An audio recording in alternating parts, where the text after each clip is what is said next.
the ladder of planets. I am Aquarius Epstein, and I am your water-carrying host.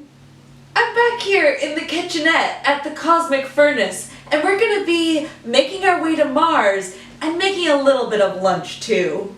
I want to serve up something with spice and with strength and a little bit of a kick. Seems like the right sort of meal for the planet of unconquered will. Ooh, so how about just a pinch of pimenton? And of course, a touch of tinned fish. Well, that's true, but you know, as I always say, a tin is only as good as the fish that are in it. Yes, I do say that, yes I do. I smell cat. Oh, I better go now.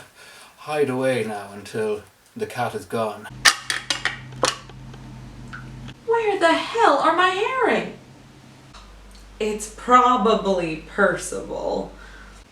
Percival Lowell is really a pet, and Percival has penned prominent planetary publications such as Mars is the Abode to Life, penned in 1905, and in 1915 in his memoir Mars and Its Canals, he pretty much predicted the presence of Pluto.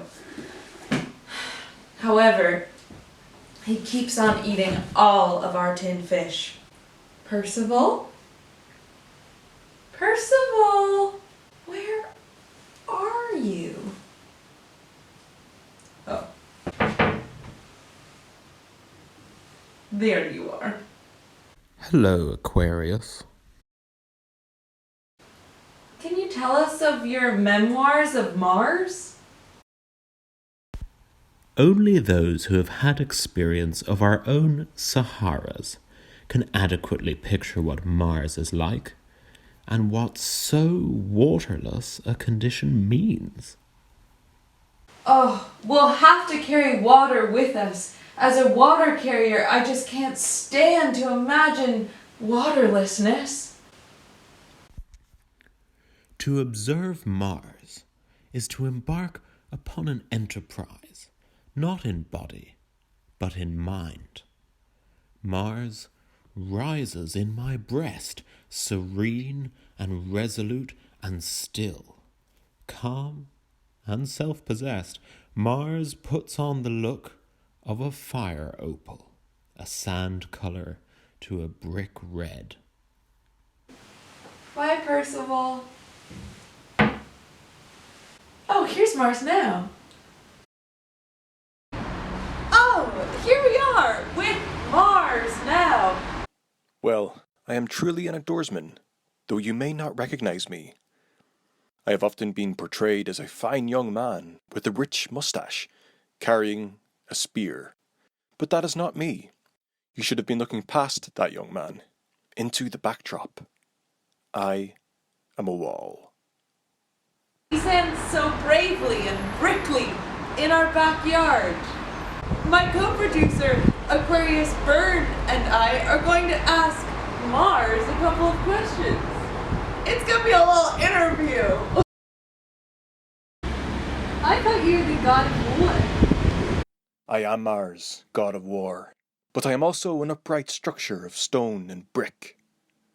My listeners, modern young fellows all, may regard as artificial and incongruous any attempts to find a relation between the bellicose, chipped shoulders of warfare and the serene, untrammeled posture of the wall.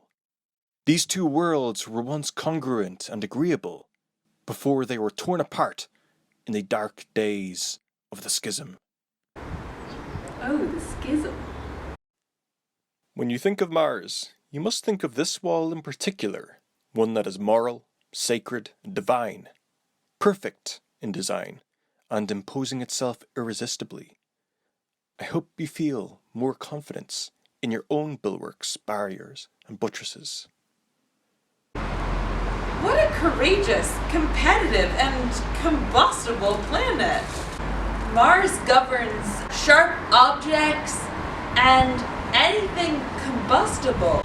Ooh, we better get back to the kitchenette before I combust. Well, that was close. I nearly cooked myself instead of lunch. Well, it's time to cook lunch instead. Oh, here are my herring.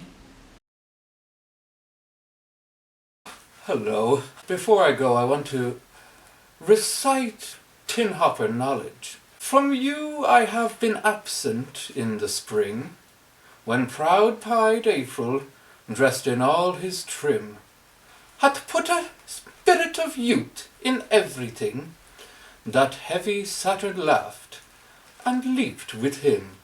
What a Saturnine spring, and Saturn just keeps on leaping with me.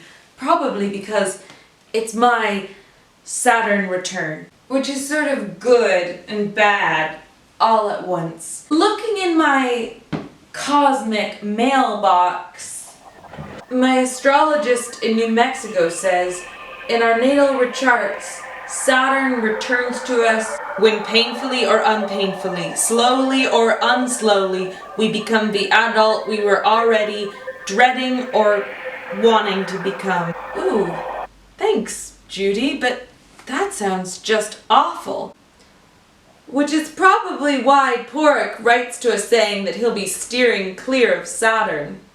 Well, Porrick, I think you're really gonna be missing out because the rings of Saturn make these really knockout harmonies. See you all next week when we return to Saturn and to the ladder of planets. Remember, we always love to hear from you in our cosmic mailbox. Bye!